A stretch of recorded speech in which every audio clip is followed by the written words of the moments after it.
والله يدعو إلى دار السلام ويهدي من يشاء إلى صراط مستقيم۔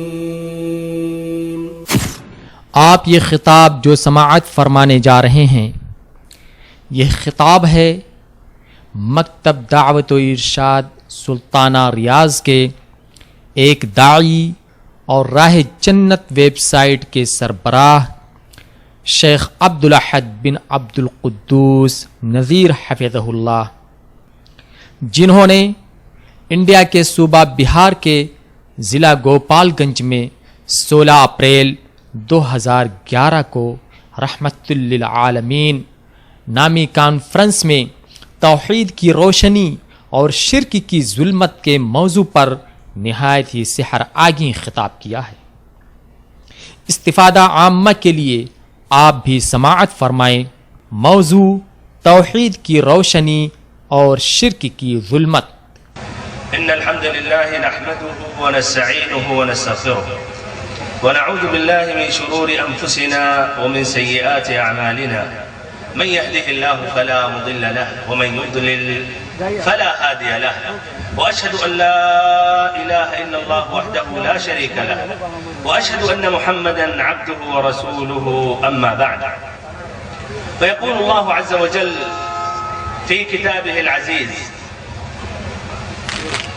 يا أيها الناس اعبدوا ربكم الذي خلقكم والذين من قبلكم لعلكم تتقون، الذي جعل لكم الأرض فراشا والسماء بناء وأنزل من السماء ماء فأخرج به من الثمرات رزقا لكم فلا تجعلوا لله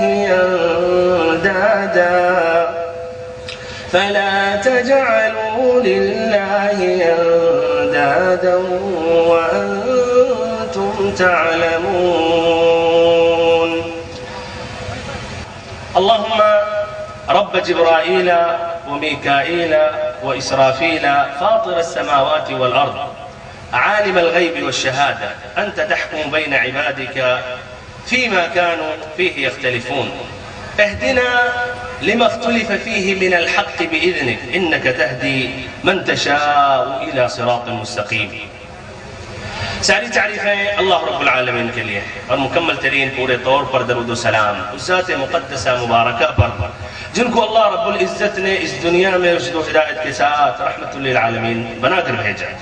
واجب الاحترام علماء کرام، معزز بزرگوں، بھائیوں، ساتھیوں، عزیز بچوں اور ہماری پردہ نشین ماں اور بہنوں، اسلام، دین اسلام، شریعت محمدیہ صلی اللہ علیہ وسلم کے متعدد خوبیوں میں سے اور متعدد اس کی خصوصیات میں سے سب سے اہم خوبی اور امتیازی خصلت یہ ہے کہ اس دین اسلام کی بنیاد خالص صرف اور صرف ایک اللہ تعالیٰ کی عبادت پر قائم کی گئی ہے، جس کو کہا جاتا ہے توحید اور جس کو کہا جاتا ہے لا الہ الا اللہ کا صحیح معنی مطلب، اور یہی قرآن مجید کی اس آیت کریمہ کا معنی مطلب ہے جو ہم نماز کی ہر رکعت میں پڑھتے ہیں اور اللہ تعالیٰ سے وعد اور عہد کرتے ہیں ایاک نعبد،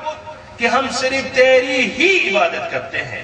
ہمارے بھائیوں، عربی اعتبار سے سیدھی اس کی جو عبارات ہے نعبدک، ہم تیری عبادت کرتے ہیں، اور یہی اصل عبارت ہے، یہی سیدھی عبارت ہے. اس لیے عربی میں فعل فاعل کے بعد مفعول آتا ہے، لیکن یہاں مفعول کو مقدم کر دیا گیا تو ایاکا ہو گیا. ایاک نعبد، کیوں اس طرح مقدم کیا گیا مفعول کو جبکہ اس کی ترتیب عربی گرامر میں مؤخر ہے؟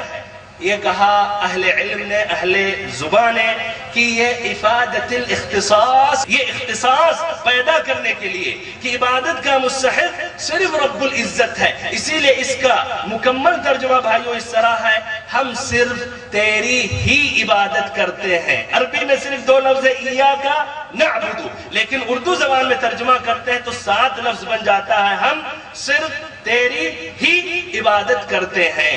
ہمارے بھائیوں اور محترم ساتھیوں، یہ توحید اور یہ لا الہ الا اللہ جو تمام انبیاء کرام اس دنیا میں یہی خالص اللہ کی عبادت کی طرف دعوت دینے کے لیے آئے، اور میں اللہ تعالی کا یہ کلام نقل کر رہا ہوں اور اللہ تعالی کا حوالہ دے کر یہ ثابت کر رہا ہوں کہ رب العزت نے تمام انبیاء کرام کو اسی غرض کے لیے بھیجا۔ آپ کہیں گے لیکن کہاں سے آپ یہ اللہ کا حوالہ دے رہے ہیں؟ شاید ہمارے کچھ بھائی ہوں، ہمارے کچھ ساتھی ہوں جو غیر مسلم ہوں، تو ان کو سمجھانے کے لیے میں کہہ رہا ہوں ہمارے درمیان یہ قرآن مجید موجود ہے جو آج سے 1445 سال پہلے اس کو اللہ نے نازل کیا، لیکن ابھی بھی اسی شکل میں محفوظ ہے جس طرح کہ اللہ تعالیٰ نے 1445 سال پہلے نازل کیا تھا۔ اگر آپ تحقیق کرنا چاہتے ہیں تو آپ یہاں کا قرآن لے لیں جو انڈیا سے چھپا ہوا، پھر ایسے ہی برطانیہ کے لے لیں، بلکہ سعودیہ کے لے لیں، گلف کسی بھی کنٹری سے لے لیں، مقارنہ کریں، زیر زبر کا فرق نہیں نظر آئے گا۔ وہ دور کی بات ہے کہ لفظ میں یا جملے میں زیر زبر میں فرق نہیں آئے گا۔ اور سبحان اللہ، یہ کتاب کی عظمت اور شان کیا ہے، اس کے ملائی ملینوں حفاظ کرام موجود ہیں، بلکہ اسی فیلڈ میں، اسی میدان میں اگر میں کہوں کتنے حفاظ کرام موجود ہیں تو 10 آپ کے سامنے اسٹیج پر آ جائیں گے، لیکن دوسری کتاب کے بارے میں اگر میں کہوں، گیتا کے بارے میں یا انجیل کے بارے میں، تورات کے بارے میں، تو ایک بھی نہیں ملے، اور آپ کوشش کرتے رہے اس علاقے میں تو ایک شخص کو بھی آپ حاضر نہیں کر سکتے۔ اور سبحان اللہ، یہ 14 صدیاں 15 صدیاں گزری، تب بھی یہ پڑھنا آسان، سمجھنا آسان، یہاں تک کہ ہمارے وہ بھائی جو سعودیہ میں گئے ہیں اور چند مہینے رہے ہیں، وہ بھی قرآن مجید کی بہت سی آیتوں کا معنی مطلب سمجھ جاتا ہے۔ بتائیے کون ہے جو نہیں سمجھتا الحمدللہ رب العالمین کا معنی؟ کون ہے؟ مالک یوم الدین۔ دوسری جتنی کتابیں ہیں، زمانہ بدلتا گیا، اس زبان سے دور ہوتے رہے، معنی مطلب سمجھنا مشکل، لیکن یہ قرآن سبحان اللہ یہ ابھی ویسے ہی محفوظ ہے، پڑھنا آسان، حفظ کرنا آسان۔ پھر ایسے ہی ہمارے بھائیوں اور بہنوں، اس کی جو حفاظ جن کی تعداد کافی ہے، اور اس میں مرد بھی ہیں، عورتیں بھی ہیں، بچے بھی ہیں، بلکہ 8 سال 7 سال کے بچوں نے بھی مکمل یہ حفظ کیا اور اپنے سینے میں۔ اللہ تعالیٰ نے یہ قرآن کو عربی ہی زبان میں نازل کیا، جس طرح کہ ابھی وہ شیخ آئے تھے عربی زبان میں، وہ عربی ہی جانتے ہیں، پیدائش ہوئی وہ عربی ہی انہوں نے سیکھی، اور ان سے بہت بڑے بڑے خطبہ، مبلغین یا بلاغت اور فصاحت کے حامل بڑے بڑے شعراء گزرے ہیں عرب کی سرزمین میں۔ ان میں سے جیسے المتنبی ایک بہت بڑا شاعر ہے جس کا کہتے ہیں کوئی مثال نہیں ہے پورے عرب میں۔ اس نے شعر کافی عمدہ کیا کہ آپ اگر اس کے معنی مطلب پر غور کریں تو آپ پریشان اور حیران ہو جائیں گے، چند الفاظ میں اتنی بلاغت اور فصاحت کے ساتھ اس شخص نے کیسے بیان کیا۔ اس نے بھی کوشش کی قرآن مجید کے طرز پر لائے لیکن نہیں لا سکا۔ سبحان اللہ، یہی تو عجیب و غریب ہے کہ یہ عربی زبان میں سمجھنا آسان، پڑھنا آسان، تفسیر کرنا آسان، لیکن اسی طرز پر ایک آیت لائے نہیں لا سکتے۔ اسی لیے اللہ رب العزت نے پورے عربوں سے چیلنج کیا۔ قرآن مجید سورۃ طور کی آیت نمبر 34 ہے، فرمایا رب العزت نے فَلْيَأْتُوا بِحَدِيثٍ مِثْلِهِ کہ یہ قرآن مجید کی مثل قرآن مجید کی طرح لائے۔ پورے عرب نے سر جھکا دیا، ہار مان کے قرآن مجید کی طرح نہیں لا سکتا۔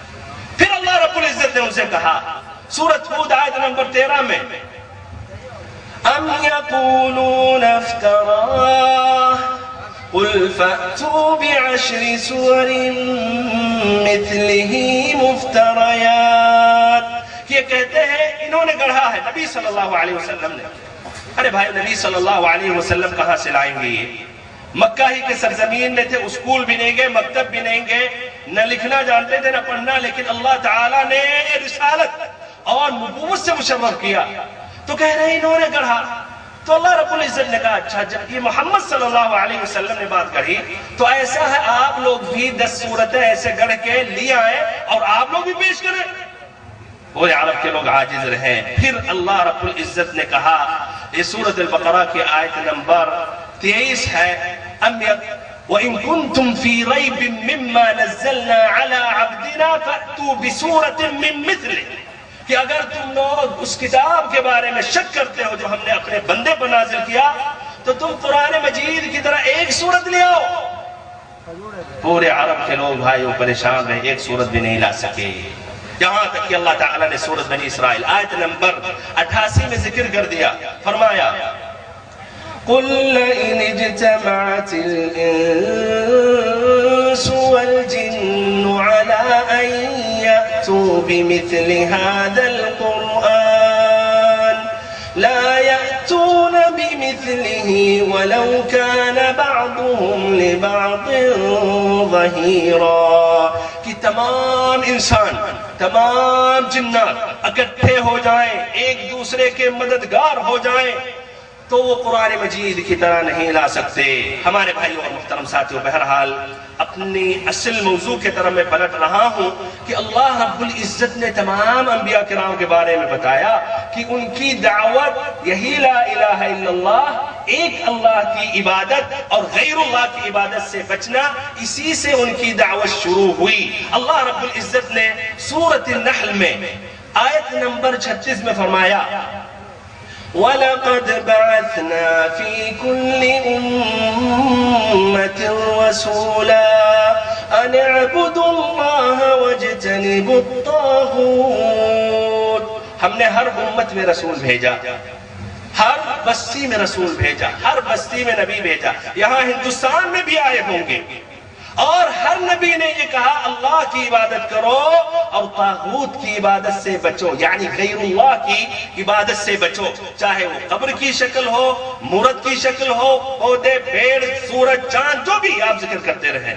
ایسے ہی فرمایا رب العزت نے سورۃ الانبیاء میں آیت نمبر 23 میں وَمَا أَرْسَلْنَا مِن قَبْلِكَ مِن رَّسُولٍ إِلَّا نُوحِي إِلَيْهِ أَنَّهُ لَا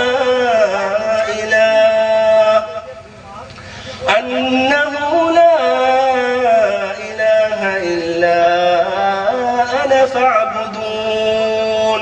ہم نے آپ سے پہلے جتنے بھی رسول کو بھیجا، ہر رسول کے پاس ہم نے وحی کی پیغام بھیجا کہ انہو لا الہ الا انا، میرے علاوہ کوئی بھی عبادت کے لائق نہیں ہے، ہمارے علاوہ کوئی بھی عبادت کا مستحق نہیں. یہی لا الہ الا انا جو لا الہ الا اللہ ہے. ایسے ہی ہمارے بھائیوں اور بہنوں، اللہ تعالیٰ نے قرآن مجید میں متعدد صورتوں میں کئی نبیوں کے واقعات تفصیلاً اللہ نے بیان کیا اور کئی مقامات پر اور کئی آیتوں میں اللہ تعالیٰ نے واضح کیا کہ ہر نبی کی دعوت اسی ایک اللہ کی عبادت کرو، غیر اللہ کی عبادت سے بچو، اسی سے شروع ہوئی. علی سبیل مثال سورۃ الاعراف میں اللہ تعالیٰ نے کئی نبیوں کا واقعہ ذکر کیا. اس میں آیت نمبر 59 میں نوح علیہ السلام کا واقعہ ذکر کیا. فرمایا رب العزت نے لَقَدْ أَرْسَلْنَا نُوحًا إِلَىٰ قَوْمِهِ فَقَالَ يَا قَوْمِ اعْبُدُوا اللَّهَ مَا لَكُم مِّنْ إِلَٰهٍ غَيْرُهُ. کہ ہم نے قوم نوح میں نوح علیہ السلام کو رسول بنا کر بھیجا. انہوں نے کہا یا قوم، اے ہماری قوم، اللہ کی عبادت کرو، ما لکم من الہ غیر، اس کے علاوہ کوئی بھی عبادت کے لائق نہیں ہے، کوئی بھی عبادت کا مستحق نہیں ہے. پھر اسی صورت میں اللہ تعالیٰ نے آگے بیان کیا اور اس میں ہود علیہ السلام کا واقعہ ذکر کیا. آیت نمبر 65 میں وَإِلَىٰ عَادٍ أَخَاهُمْ هُودًا، ہم نے قوم عاد میں ہود علیہ السلام کو رسول بنا کر بھیجا. قال یا قوم اعبدوا اللہ ما لکم من الہ غیرہ. کہا انہوں نے کہ اے ہماری قوم اللہ کی عبادت کرو، اس کے علاوہ تمہارا کوئی بھی عبادت کے لائق نہیں ہے. پھر آیت نمبر 73 میں اللہ تعالیٰ نے سمود علیہ السلام کا واقعہ ذکر کیا. فرمایا وَإِلَىٰ ثَمُودَ أَخَاهُمْ صَالِحًا. ہم نے قوم سمود میں انہی کے بھائی صالح علیہ السلام کو رسول بنا کر بھیجا. قال یا قوم اعبدوا اللہ ما لکم من الہ غیرہ. انہوں نے کہا اے ہماری قوم، اے ہمارے کنبے اور قبیلے کے لوگ، اللہ کی عبادت کرو، اس کے علاوہ تمہارا کوئی بھی معبود نہیں ہے. غور کریں ہمارے بھائیوں، انبیاء کرام اتنا نہیں کہتے تھے کہ اللہ کی عبادت کرو، اس لیے کہ یہ معنی ناقص ہے. بہت ہیں وہ لوگ، بلکہ تمام لوگ ہیں جو اللہ کی عبادت کرتے ہیں لیکن اوروں کی بھی عبادت کرتے ہیں. اسی لیے وہ یہ کہتے تھے اعبدوا اللہ ما لکم من الہ غیرہ. یہ نہیں کہتے تھے اعبدوا اللہ، پھر خاموش ہو جاتے تھے کہ اللہ کی عبادت کرو اور پھر آپ کی مرضی دوسروں کی بھی عبادت کرتے رہو. آج بہت ہیں مسلمان اللہ کی عبادت کرتے ہیں، نماز پڑھتے ہیں، روزہ رکھتے ہیں، رکوع سجدہ دعا مانگتے ہیں، لیکن ساتھ ساتھ غیر اللہ سے بھی دعا مانگنا شروع کر دیتے ہیں، غیر اللہ کے لیے بھی جانور ذبح کرنا شروع کر دیتے ہیں. انہوں نے لا الہ الا اللہ کا معنی نہیں سمجھا، نہ تمام نبیوں کا پیغام اور ان کی دعوت یہ لوگ سمجھے. ایسے اللہ رب العزت نے اسی سورت الاعراف آیت نمبر 85 میں مدین شعیب علیہ السلام جن میں بھیجے گئے ان کا واقعہ ذکر کیا. فرمایا رب العزت نے وَإِلَىٰ مَدْيَنَ أَخَاهُمْ شُعَيْبًا قَالَ يَا قَوْمِ اعْبُدُوا اللَّهَ مَا لَكُم مِّنْ إِلَٰهٍ غَيْرُهُ. ہمارے خیال اب ترجمہ واضح ہو جانا چاہیے. وہی جملہ تمام نبیوں نے استعمال کیا. ایسے ہی سورۃ ہود میں بھی اللہ تعالیٰ نے کئی نبیوں کا واقعہ ذکر کیا اور انہی الفاظ میں. صرف میں عربی میں پڑھ رہا ہوں اس لیے ہمارے خیال اب اتنے سمجھنے لگے ہوں گے. ہاں بھائیو کیا رہا ہے، سمجھ رہے ہیں یا نہیں؟ یہی الفاظ میں اگر ہے تو سمجھ لیں گے نا. تو چلیے غور کریں اور اللہ تعالیٰ کے کلام میں کوشش کریں گمسم ہو جائے اور اس میں آپ یعنی سیر کریں، دیکھیں کس طرح اس میں مٹھاس اور لذت ہے. فرمایا رب العزت نے وَإِلَىٰ عَادٍ أَخَاهُمْ هُودًا قَالَ يَا قَوْمِ اعْبُدُوا اللَّهَ مَا لَكُم مِّنْ إِلَٰهٍ غَيْرُهُ وَإِلَىٰ ثَمُودَ أَخَاهُمْ صَالِحًا قَالَ يَا قَوْمِ اعْبُدُوا اللَّهَ مَا لَكُم مِّنْ إِلَٰهٍ غَيْرُهُ وَإِلَىٰ مَدْيَنَ أَخَاهُمْ شُعَيْبًا قَالَ يَا قَوْمِ اعْبُدُوا اللَّهَ مَا لَكُم مِّنْ إِلَٰهٍ غَيْرُهُ. ایسے رب العزت نے سورۃ المؤمنون آیت نمبر 23 میں دوبارہ نوح علیہ السلام کا واقعہ ذکر کیا اور سورۃ الاعراف میں لقد ہے اور ادھر وَلَقَدْ ہے. وَلَقَدْ أَرْسَلْنَا نُوحًا إِلَىٰ قَوْمِهِ فَقَالَ يَا قَوْمِ اعْبُدُوا اللَّهَ مَا لَكُم مِّنْ إِلَٰهٍ غَيْرُهُ. ہمارے بھائی اور محترم ساتھیوں، یہ انبیاء کرام کے متعلق تھا. اب ہمارے اور آپ کے نبی حضرت محمد صلی اللہ علیہ وسلم، حضرت محمد صلی اللہ علیہ وسلم کے متعلق ذکر کر رہا ہوں. ان کی کتنی عمر تھی جب ان کو نبوت ملی؟ 40 سال. 40 سال کے بعد کہاں رہے؟ مکہ ہی میں جہاں آپ پیدا ہوئے. 13 سال تک آپ دعوت دیتے رہے. پھر جب مشرکین نے ستایا تو آپ نے ہجرت کی کہاں؟ طائف. مدینہ. مدینہ کتنا سال رہے؟ ہاں بھائیو کتنا سال؟ 10 سال. چلیے ماشاءاللہ اتنا تو اپنے نبی صلی اللہ علیہ وسلم کے بارے میں جانتے ہیں. مجھے افسوس ہے ایسا ہو کہ یہ بھی نہ جانتے ہو اور اس کے بالمقابل کچھ نجس اور ناپاک لوگوں کے بارے میں، ان کی تاریخ کے بارے میں زیادہ جانتے ہو. بہرحال خوشی کی بات ہے اور یہ قابل اطمینان ہے کہ ابھی بھی ہم مسلمانوں میں، شباب میں، نوجوانوں میں خیر کا مادہ اور نبی صلی اللہ علیہ وسلم سے محبت اور قوی رشتہ ہے. بہرحال 10 سال تک رہے. لیکن آپ سے اگر سوال کروں بھائیو کہ زکوٰۃ کہاں فرض ہوا، مکہ میں یا مدینہ میں؟ زکات کہاں فرض ہوا؟ مکہ میں مدینہ میں؟ مدینہ میں۔ روزہ کہاں فرض ہوا؟ مکہ میں مدینہ میں؟ حج کہاں فرض ہوا؟ مکہ میں مدینہ میں؟ ایسے ہی نکاح کے مسائل مکہ میں نازل ہوئے مدینہ میں، میراث کے مسائل مکہ میں مدینہ میں، ایسے ہی جہاد کہاں فرض ہوا؟ مکہ میں مدینہ میں؟ مدینہ میں۔ ایسے ہی ہمارے بھائیوں شراب کی حرمت مکہ میں نازل ہوئی یا مدینہ میں؟ مدینہ میں۔ تو پھر مکہ میں جو آپ کی اکثر نبوت کی مدت گزری 13 سال اور 10 سال مدینہ میں، تو مکہ میں آخر میں کیا کر رہے تھے؟ آرام کر رہے تھے؟ نعوذ باللہ من ذالک۔ آپ صلی اللہ علیہ وسلم کی زندگی میں آرام آپ کو نہیں ملا، بلکہ پورا وقت اللہ تعالیٰ ہی کے لیے آپ صرف کرتے تھے۔ آپ 13 سال میں یہی توحید لا الہ الا اللہ کی طرف دعوت دیتے تھے، کہتے تھے یا قوم قولوا لا الہ الا اللہ، اے ہماری قوم لا الہ الا اللہ پڑھ لو، یا قوم قولوا کلمة تملکون بها العرب وتدفع لكم الجزیة العجب، اے ہماری قوم ایک کلمہ کا اقرار کر لو، ایک کلمہ پڑھ لو جس کی وجہ سے تمہاری بادشاہت چھا جائے گی پوری عربوں میں، اور عجم کے لوگ جزیہ اور ٹیکس دینے لگیں گے۔ ہمارے بھائیو اللہ تعالیٰ نے بھی قرآن مجید میں یہ حکم نازل کیا، اور دیکھیں یہاں بھی وہی معنی مطلب ہے کہ اللہ کی عبادت کرو اور اس کے ساتھ کسی اور کو شریک نہ ٹھہراؤ۔ فرمایا رب العزت نے سورۃ النساء میں وَاعْبُدُوا اللَّهَ وَلَا تُشْرِكُوا بِهِ شَيْئًا، اللہ کی عبادت کرو، صرف اتنا نہیں، وَلَا تُشْرِكُوا بِهِ شَيْئًا۔ ایسے ہی اللہ رب العزت نے سورۃ بنی اسرائیل میں فرمایا وَقَضَى رَبُّكَ أَلَّا تَعْبُدُوا إِلَّا إِيَّاهُ، تمہارے رب کا فیصلہ اور حکم ہے کہ اس کے علاوہ کسی کی بھی عبادت نہ کرو۔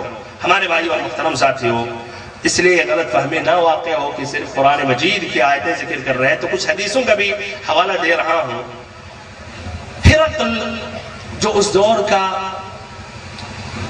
جو بادشاہ کا سپر پاور طاقت جو تھی اس وقت، یہ روم اور فارس دو تھے، جس طرح کی ابھی امریکہ اور کچھ عرصے پہلے روس تھے، یہ دونوں۔ وہ ہرقل کے پاس بھی نبی صلی اللہ علیہ وسلم نے خط لکھا اور صراحت کے ساتھ آپ نے اس کو دعوت دی، گھمایا پھرائے نہیں، اسلم تسلم، اسلام قبول کرو، تمہاری اسی میں سلامتی اور شانتی اور نجات ہے۔ بہرحال قصہ طویل ہے، اس نے اپنے دربار میں ابو سفیان کو بلایا جو تجارت کے غرض سے وہ نکلے تھے۔ تو ابو سفیان جب حاضر ہوا تو اس نے نبی صلی اللہ علیہ وسلم کے متعلق بہت سے سوالات کیا، اور پھر جواب سننے کے بعد اس کو یقین ہو گیا کہ یہ اللہ کے رسول ہیں۔ بلکہ اس نے کہا اگر تم جو کچھ کہہ رہے ہو سچ ہے، تجھے جس جگہ پر میں بیٹھا ہوں اس پر اس کی بادشاہت پہنچ جائے گی اور اس پر غالب ہوگا اور اس زمین پر وہ حکمرانی کرے گا۔ بہرحال ان سوالوں میں سے اس نے ایک سوال ہرقل نے کیا تھا، ماذا یقول لکم، وہ کس بات کی دعوت دیتا ہے، وہ آپ لوگوں سے کیا کہتا ہے؟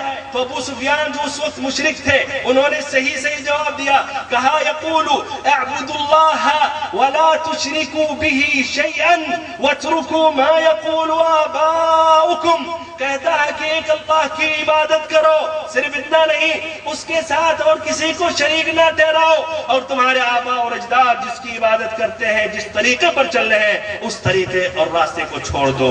ہمارے بھائیوں اور محترم ساتھیوں، خلاصہ کلام اب تک جتنی باتیں گزری ہیں اس کا یہ ہے کہ اللہ تعالیٰ کی وحدانیت، لا الہ الا اللہ کا معنی یا خالص اللہ کی عبادت جس مقصد اور غرض کے لیے اللہ نے ہمیں اور آپ کو پیدا کیا ہے، اس کی دو قسمیں بیان کرتے ہیں اہل علم۔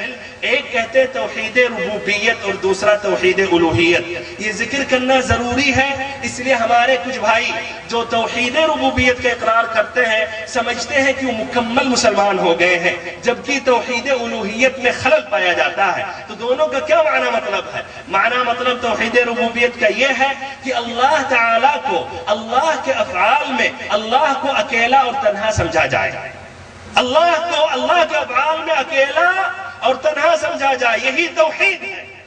وہ کس طرح؟ وہ اس طرح کہ اللہ تعالیٰ خالق ہے، صرف اور صرف اللہ تعالیٰ روزی دینے والا ہے، صرف اور صرف اللہ تعالیٰ پیدا کرنے والا ہے، صرف اور صرف اللہ تعالیٰ ماننے والا ہے، صرف اور صرف اللہ تعالیٰ نفع پہنچانے والا ہے، صرف اور صرف اللہ تعالیٰ نقصان دور کرنے والا ہے، صرف اور صرف اللہ رب العزت بارش نازل کرنے والا ہے، صرف اور صرف اللہ رب العزت اس دنیا کا نظم و نسق چلانے والا ہے، اس میں کوئی اور شریک نہیں ہے۔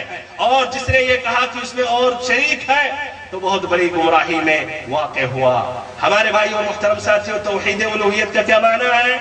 کہ بندوں کی یہ جو عبادتیں ہیں یا عبادات جو ہیں اس کو صرف اللہ کے لیے موسوم کرنا، عبادات اس کی جو بھی قسمیں ہوں اور آپ کے نزدیک وہ چھوٹی عبادت ہو یا بڑی عبادت ہو، وہ صرف اور صرف اللہ تعالیٰ کے لیے موسوم کرنا، یہ توحید الوہیت ہے۔ اور جہاں تک رہی بات توحید ربوبیت، تو اس کا اقرار بھائیوں اور ہماری بہنوں مکہ کے مشرکین عرب کے لوگ بھی کرتے تھے۔ عجیب، اللہ کو مانتے تھے وہ، تو آخر میں نبی صلی اللہ علیہ وسلم نے کیسی دعوت دی، لڑائی کیوں کی اور ان کو کافر کیوں ٹھہرایا، ان کے آباء و اجداد کے بارے میں کہا یہ جہنمی ہے، کیسے؟ آج افسوس ہے بہت سے وہ ہمارے بھائی نہیں سمجھتے، اور گمراہی کا ایک اصل سبب یہی جہالت ہے، نہ جاننا۔ اور ظاہر بات ہے جب ایسے مجلسوں سے بھی آپ استفادہ نہیں کریں گے، دور دور سے دیکھیں گے یا باتیں کریں گے، تو پھر کب استفادہ کریں گے؟ اللہ ہی خیر کرے، اللہ ہی ہدایت دینے والا ہے۔ تو ہمارے بھائیوں، وہ مکہ کے مشرکین اقرار کرتے تھے، اور آپ دلیل سنیں، یہ دلیل سنیں، سورۃ یونس آیت نمبر 31 میں فرمایا رب العزت نے، قُلْ مَنْ يَرْزُقُكُم مِّنَ السَّمَاءِ وَالْأَرْضِ أَمَّن يَمْلِكُ السَّمْعَ وَالْأَبْصَارَ وَمَن يُخْرِجُ الْحَيَّ مِنَ الْمَيِّتِ وَيُخْرِجُ الْمَيِّتَ مِنَ الْحَيِّ وَمَن يُدَبِّرُ الْأَمْرَ فَسَيَقُولُونَ اللَّهُ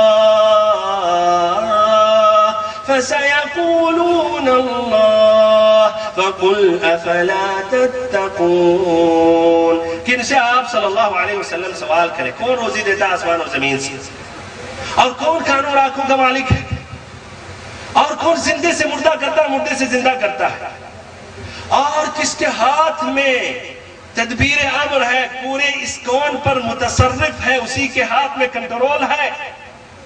تو کیا جواب دیں گے؟ فسیقون، کیا جواب دیں گے بھائیوں؟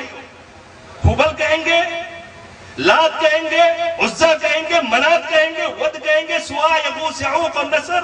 ہرگز نہیں۔ فسیقولون اللہ، کہیں گے اللہ رب العزت، یہ اللہ رب العزت کے ہاتھ میں ہے، اور یہ بھی نہیں اللہ اور حبل، اللہ بس۔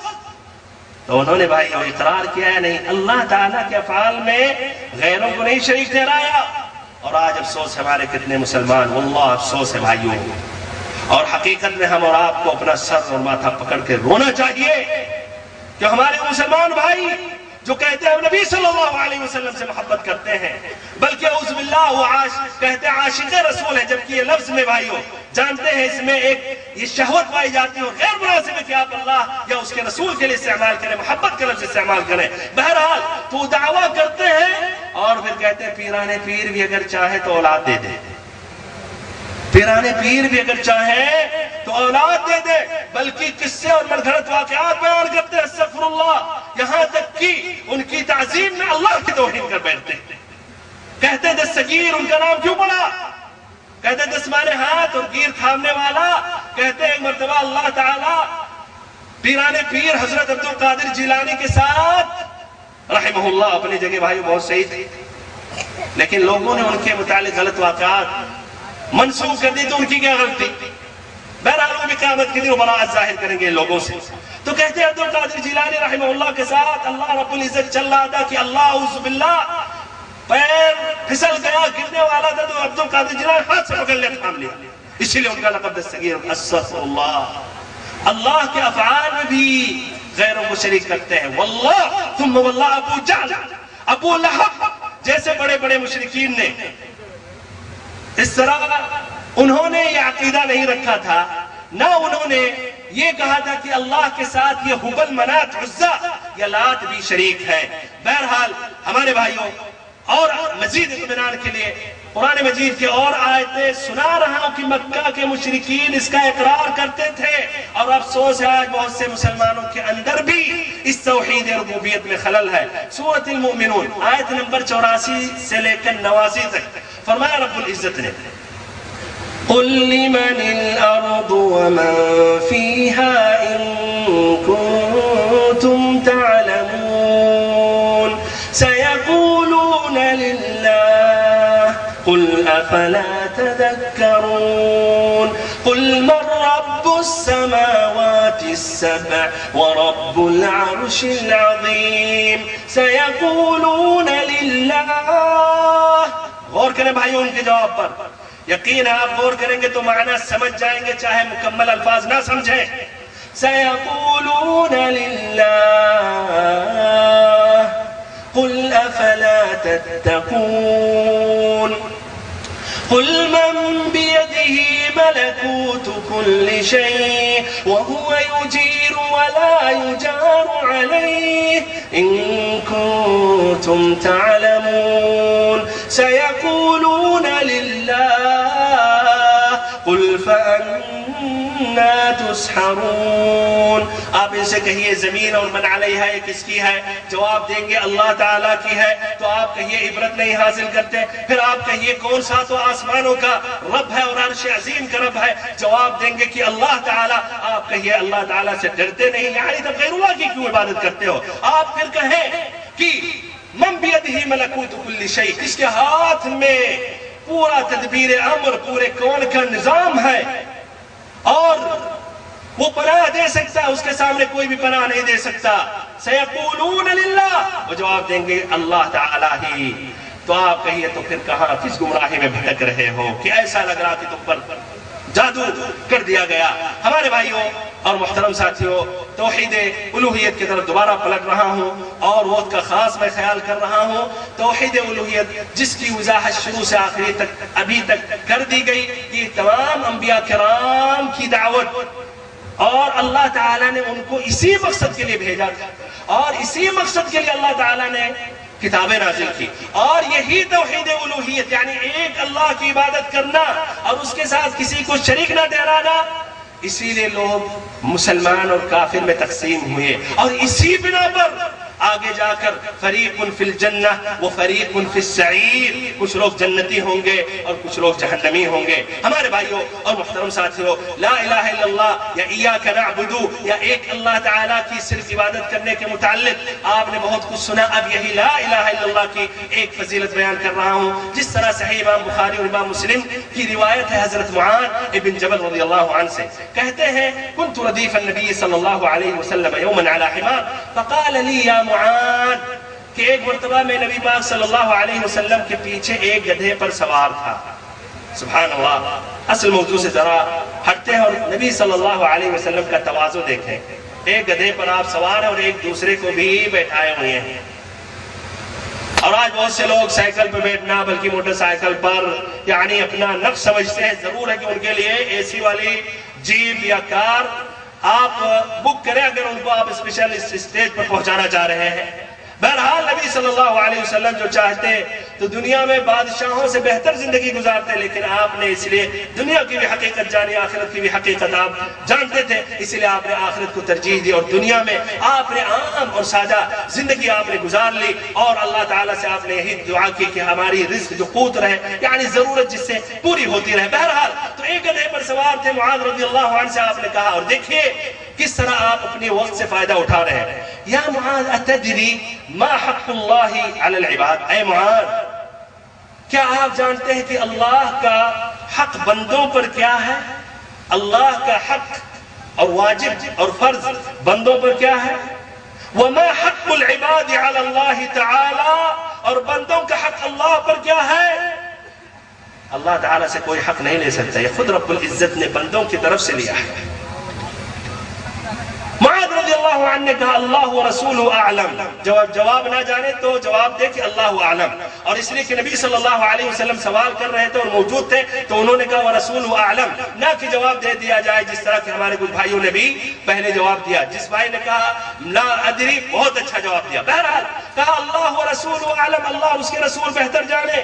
تو آپ نے کہا حق اللہ علی العباد، اللہ کا حق بندوں پر یہ ہے ان یعبدوہ، کہ اس کی عبادت کرے.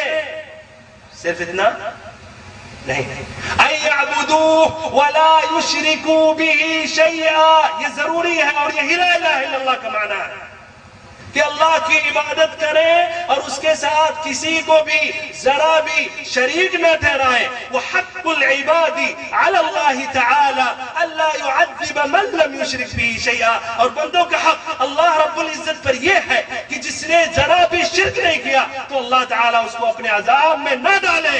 یہ ہے لا الہ الا اللہ کہ جس نے صحیح مفہوم سمجھا اور اس پر عمل کیا اور اس نے اللہ تعالیٰ کے ساتھ کسی کو شریک نہیں کیا، اللہ تعالیٰ نے حق لیا ہے اپنے اوپر کہ اس کو عذاب میں نہیں ڈالے گا، وہ جہنم میں داخل نہیں ہوگا، وہ سیدھے جنتی ہو جائے گا.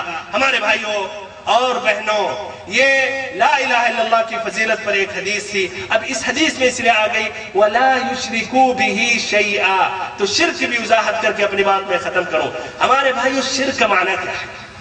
ہمارے بہت سے بھائی کہتے ہیں شرک کا معنی بتوں کی مورتیوں کی عبادت کرنا. یعنی ایک اپنا ساتھی دوست ہندو جب اپنی مندر میں جاتا ہے، مورت کے سامنے جھکتا ہے تو کہتے ہیں شرک کیا. مورت پر کچھ چڑھاتا ہے، شرک کیا. مورت کے سامنے جھکتا ہے، شرک کیا. مورت سے کچھ مانگتا ہے، شرک کیا. لیکن اگر ایک وہ جو اپنے آپ کو کہہ رہا مسلمان، لا الہ الا اللہ کا اقرار کرتا ہے، محمد رسول اللہ صلی اللہ علیہ وسلم کا اقرار کرتا ہے، جب کسی قبر کے سامنے جھکتا ہے تو کہتے ہیں نہیں یہ ولیوں سے محبت کی علامت ہے. طواف کرتا ہے تو کہتے ہیں ولیوں کی تقدیس کی علامت ہے. صاحب ولی یا صاحب قبر سے دعا مانگتا ہے تو کہتے ہیں اس لیے پہنچا ہوا ہے، اور اس میں توحید میں کوئی فرق آنے والا نہیں ہے. آخر میں بھائیوں ذرا سمجھنے کی کوشش کریں، دونوں صورتوں میں فرق کیا ہے؟ جو مندر میں گیا مورت کے سامنے جھکا، اس نے اللہ کے ساتھ مورت کو شریک کیا، اور جو قبر کے پاس گیا اس نے اللہ تعالیٰ کے ساتھ صاحب قبر کو شریک کیا. تو بھائیوں پھر نتیجے میں فرق کیا ہے؟ نام بدلنے سے حقیقت نہیں بدل گئی. آپ اگر مٹی کو کہہ دیں کہ یہ سونا ہے تو کیا سونا وہ مٹی ہو جائے گی؟ یا گوبر کو آپ کہیں چاندی، جائے مبارک ہو بیچیے. سونے کی قیمت بڑھتے ہوئی چلی جا رہی جیسا پیٹرول کا. سب سے زیادہ آپ یہاں گوپال گنج میں مالدار ہو جائیں گے، لیکن آپ جانتے ہیں کہ کہنے سے حقیقت نہیں بدلتی ہے. تو یہی بات ادھر بھی ہے بھائیو. شرک کا معنی اللہ تعالیٰ کی وحدانیت میں غیر اللہ کو شریک کرنا. شرک کا معنی اللہ کے افعال میں غیر اللہ کو شریک کرنا یا عبادات میں غیر اللہ کو شریک کرنا. تو اگر کسی نے یہ سمجھا کہ اللہ تعالیٰ کے ساتھ بھی کوئی اس کون کا نظام چلاتا ہے، اللہ تعالیٰ کے ساتھ اور کوئی ہے جو بارش نازل کر سکتا، اللہ تعالیٰ کے ساتھ اور کوئی ہے جو اولاد دے سکتا، اللہ تعالیٰ کے سوا اور کوئی ہے جو نفع پہنچا سکتا، یا اللہ تعالیٰ کے سوا اور کوئی ہے جو نقصان دور کر سکتا، تو اس نے توحید ربوبیت میں شرک کیا. اور ایسے ہی جس نے عبادات میں نماز ہے، رکوع ہے، سجود ہے، اللہ کے بجائے کسی اور کے لیے اس نے نماز پڑھی، کسی اور کے لیے سجدہ کیا، کسی اور کے لیے اس نے رکوع کی، کسی اور سے اس نے دعا مانگی، کسی اور کے نام پر اس نے جانور ذبح کیا، چاہے اللہ ہی کے نام کیوں نہ لے رہا ہو، صاحب قبر کا قربت حاصل کر رہا، تو اس نے توحید عبادت یا توحید الوہیت میں شرک کیا. تو بھائی دونوں کا وہی نتیجہ ہے، اور حقیقت میں دونوں کا بیڑا آخرت میں جا کر غرق ہونے والا ہے. اس لیے اسے اللہ تعالیٰ کی کما حق کو عبادت نہیں کی. آخری نقطہ ہمارا یہ ہے شرک کی قباحت. اور یہ سمجھے پھر سے کہہ رہا ہوں، آپ مندر میں جا کے مورت کی عبادت کریں یا کسی قبرستان پہ صاحب قبر سے جا کر مانگے، جانور ذبح کریں، چادر چڑھائیں، طواف کریں، دونوں ایک ہے. اور اس سب کے متعلق یہ اللہ تعالیٰ نے یہ آیت نازل کی ہے. اسی لیے آپ غور کریں، اللہ نے کہا وَاعْبُدُوا اللَّهَ وَلَا تُشْرِكُوا بِهِ، اور یہ بھی نہیں بھی کہا، شَيْئًا کہا، ذرا بھی. کیا کہا؟ شَيْئًا، ذرا بھی. شَيْء یعنی چھوٹی بھی چیز کیوں نہ. پہلی قباحت، یہ سب سے بڑا جرم ہے، سب سے بڑا ظلم ہے. سورۃ لقمان آیت نمبر 13 میں رب العزت نے فرمایا ان الشرک لظلم عظیم، کہ بے شک شرک سب سے بڑا اور بھیانک جرم ہے یا سب سے بھیانک ظلم ہے۔ ظلم کا معنی کہ آپ زیادتی کریں، اور سب سے بڑی زیادتی کیا ہے کہ آپ کو اللہ نے پیدا کیا، اللہ تعالیٰ نے آپ کو روزی دی، اللہ تعالیٰ نے آپ کو اس وجود میں لایا، اور پھر آپ اللہ تعالیٰ کی ان نعمتوں کا شکر کرنے کے بجائے اور خالص اللہ کی عبادت کرنے کے بجائے آپ اصحاب قبور کی طرف دوڑ رہے ہیں، پیڑ پودے کی طرف دوڑ رہے ہیں، مندروں کی طرف دوڑ رہے ہیں، قبروں کی طرف دوڑ رہے ہیں۔ یہ سب سے بڑی زیادتی ہے۔ ایسے بھائی ادھر بھی غور کریں، سورۃ الانعام میں رب العزت نے آیت نمبر 83 سے لے کر 88 میں 18 نبیوں کا نام ذکر کرتے ہوئے دیکھیے آخری میں کتنا سخت اور شدید اسلوب اختیار کیا، کتنے سخت۔ دیکھیں گنتے رہے ساتھ میں 18 نبیوں کا ہے، وَتِلْكَ حُجَّتُنَا آتَيْنَاهَا إِبْرَاهِيمَ عَلَى قَوْمِهِ نَرْفَعُ دَرَجَاتٍ مَّن نَّشَاءُ إِنَّ رَبَّكَ حَكِيمٌ عَلِيمٌ وَوَهَبْنَا لَهُ إِسْحَاقَ وَيَعْقُوبَ كُلًّا هَدَيْنَا۔ کتنے ہو گئے؟ 3۔ اب شاید ترجمہ کرنے کی ضرورت نہیں ہے، آپ لوگ سمجھ رہے ہوں گے۔ وَنُوحًا هَدَيْنَا مِن قَبْلُ وَمِن ذُرِّيَّتِهِ دَاوُودَ وَسُلَيْمَانَ وَأَيُّوبَ وَيُوسُفَ وَمُوسَى وَهَارُونَ۔ کتنے ہو گئے؟ 10۔ وَكَذَلِكَ نَجْزِي الْمُحْسِنِينَ وَزَكَرِيَّا وَيَحْيَا وَعِيسَى وَإِلْيَاسَ كُلٌّ مِّنَ الصَّالِحِينَ۔ کتنے ہو گئے؟ 14۔ صحیح جوڑ رہے ہیں ماشاءاللہ، حساب میں بھی آپ لوگ مضبوط ہیں جس طرح ہماری امید ہے توحید میں بھی۔ وَإِسْمَاعِيلَ وَالْيَسَعَ وَيُونُسَ وَلُوطًا وَكُلًّا فَضَّلْنَا عَلَى الْعَالَمِينَ۔ کتنے ہو گئے؟ 18 ہو گئے۔ آخری میں 4 ہیں، وہ اسماعیل وَالْيَسَعَ وَيُونُسَ وَلُوطًا وَكُلًّا فَضَّلْنَا عَلَى الْعَالَمِينَ وَمِنْ آبَائِهِمْ وَذُرِّيَّاتِهِمْ وَإِخْوَانِهِمْ وَاجْتَبَيْنَاهُمْ وَهَدَيْنَاهُمْ إِلَى صِرَاطٍ مُسْتَقِيمٍ، کہ ہم نے ان کے کچھ آبا اور کچھ اولاد اور کچھ بھائیوں میں بھی ہم نے ان کو قبولیت کا درجہ بخشا، اور ایسے ہی ان کو ہم نے راہ ہدایت پر یا ہدایت پر ہم نے ان کو چلایا ہے، توفیق دی۔ پھر اس کے بعد دیکھیں بھائی اسلوب اور شدت دیکھیں، ذَلِكَ هُدَى اللَّهِ يَهْدِي بِهِ مَن يَشَاءُ، وہ اللہ کی ہدایت ہے، جس کو چاہتا ہے ہدایت دیتا ہے۔ وَلَوْ أَشْرَكُوا، اگر یہ حضرات بھی شرک کرتے، دیکھیے وَلَوْ أَشْرَكُوا، اگر یہ حضرات بھی شرک کرتے، کیا جواب؟ اے رب العزت ان کا کیا حشر ہوتا؟ اس سے پہلے بھائیوں کبھی آپ نے سنا کہ کوئی نبی نے شرک کیا؟ کبھی ہے، کبھی غلط بھی جھوٹی بات کہ کوئی نبی نے شرک کیا؟ ہمارے علم کے مطابق کسی نے نہیں کہا ہوگا۔ یہ ناممکن ہے کہ اللہ تعالیٰ جن کو بھیج رہا کہ توحید کی دعوت دے اور شرک سے یہ لوگوں کو وہ دور رکھنے کی ہدایات کرے، وہی شرک میں واقع ہو جائے۔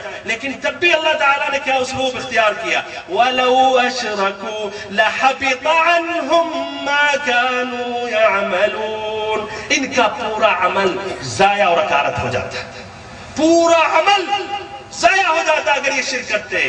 ہمارے بھائیوں ناممکن ہے تو کیوں اللہ نے شدت اختیار کی؟ آگے بتا رہا ہوں، صرف انبیاء نہیں، یہ صرف 18 نبیوں کے متعلق نہیں، بلکہ اللہ تعالیٰ نے اپنے حبیب مصطفیٰ، ہمارے اور آپ کے امام اور ہمارے اور آپ کے رہبر، سید الاولین والآخرین، حبیب رب العالمین محمد صلی اللہ علیہ وسلم خاتم النبیین سے بھی اللہ تعالیٰ نے واضح لفظوں میں خطاب کیا، ڈائریکٹ خطاب کیا، اور کہا کہ اے اللہ کے نبی، اے محبوب خدا، اگر آپ نے بھی شرک کیا تو آپ کا یہ حشر ہوگا۔ فرمایا رب العزت نے سورۃ الزمر آیت نمبر 65، بھائیو خود رجوع کریں اور آپ کوئی بھی ترجمہ پڑھیں، اعلیٰ حضرت کا بھی ترجمہ پڑھیں، کسی بھی مسلک کا ترجمہ میں غالباً 95% گڑبڑی نہیں کر پاتے ہیں، کرتے ہیں تو تفسیر میں، تو آپ اس کے طرف رجوع کریں۔ آیت نمبر 65 اللہ رب العزت نے فرمایا وَلَقَدْ أُوحِيَ إِلَيْكَ وَإِلَى الَّذِينَ مِن قَبْلِكَ لَئِنْ أَشْرَكْتَ لَيَحْبَطَنَّ عَمَلُكَ وَلَتَكُونَنَّ مِنَ الْخَاسِرِينَ۔ اے اللہ کے نبی، اگر آپ پر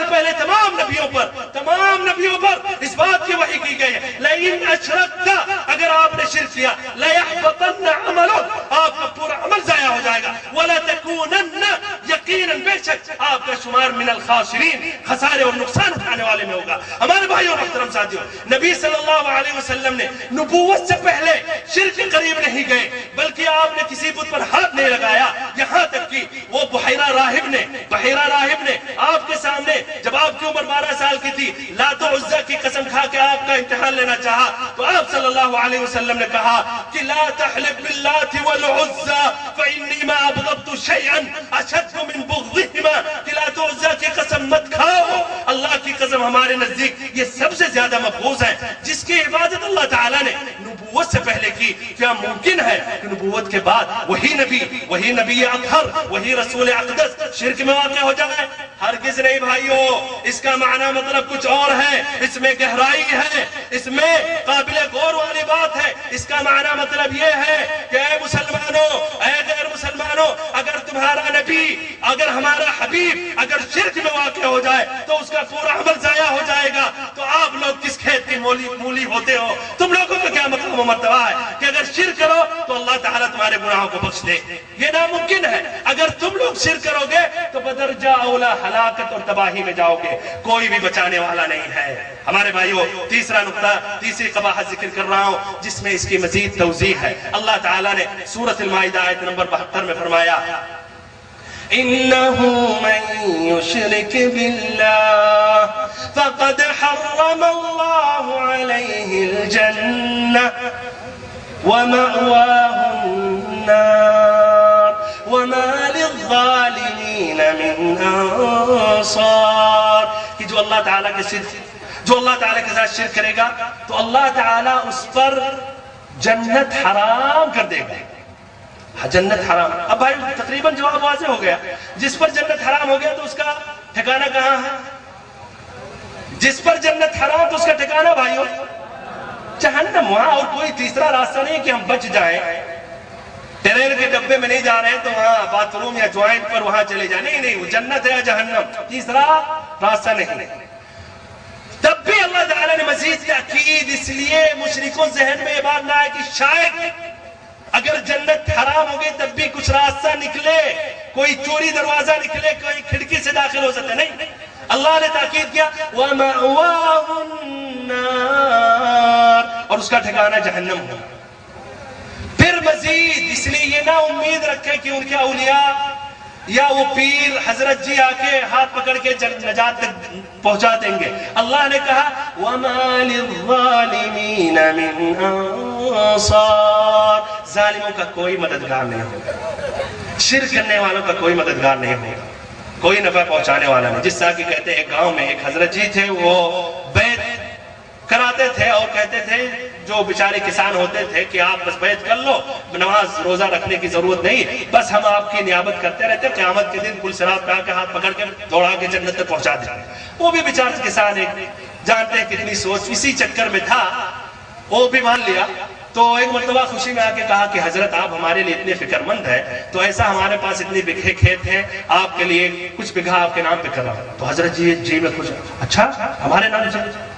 نہیں اتنے تکلف کرنے کی ضرورت نہیں حضرت جی، جب آپ اتنا ہمارے لیے ہمدرد ہے تو اتنا ہمارے لیے کم ہے یہ۔ بہرحال تو صبح نکلے، اب میڑ جانتے ہیں وہ پتلی ہو جاتی، دونوں کھیت والے دونوں طرف سے کھچائی کرتے ہیں اپنے کھیت میں۔ اب وہ آگے وہ کسان دوڑ رہا اور پیچھے حضرت جی کبھی دائیں گر رہے ہیں، کبھی بائیں گر رہے ہیں، کبھی چل رہے ہیں تو کبھی پھسل رہے ہیں۔ تو کسان نے کہا حضرت جی ارے آپ تو ابھی وہاں ہیں اور آپ تو کہہ رہے ہیں کہ پل صراط وہ تو بال سے بھی باریک اور تلوار سے بھی زیادہ دھار اور اندھیرا، آپ یہاں اتنے موٹے میڑ پر نہیں چل پا رہے تو وہاں کیسے چلیں گے اور ہمیں اپنے ساتھ کیسے لے جائیں گے؟ جائیے ہمارا آپ کا رشتہ ختم۔